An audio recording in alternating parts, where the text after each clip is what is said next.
Hello viewers, welcome to my botanical bliss. আশা করি আপনারা সবাই ভালো আছেন, আমিও ভালো আছি। এই যে দেখুন, এবারকার আমার শীতের চন্দ্রমল্লিকা হলুদ কালার কত সুন্দর হয়ে আছে, মনে হচ্ছে জীবন্ত ফুলদানি।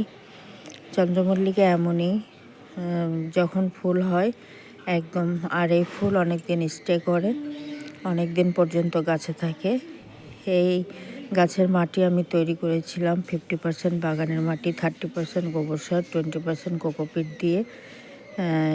অবশ্যই গাছে কোকোপিট দেওয়ার চেষ্টা করবেন আপনারা। সব গাছেই কোকোপিট দিলে গাছে জল ধরে রাখার ক্ষমতা থাকে, গাছ সুন্দর এবং সবুজ সতেজ থাকে। আর সপ্তাহে সপ্তাহে খোল ভেজানো জল দেই, সপ্তাহে সপ্তাহে নিম তেল স্প্রে করে দেই। এতে গাছে ফুলের সাইজ বড় হয় খোল ভেজানো জলের জন্যে।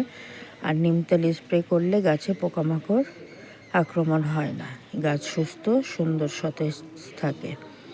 এভাবে আপনারা গাছ করলে ছাদ বাগানে খুব সুন্দর লাগে দেখতে। ভিডিওটি ভালো লাগলে প্লিজ সাবস্ক্রাইব করবেন, সাবস্ক্রাইব করে আমার পাশে থাকবেন। আজকে আসি, টাটা।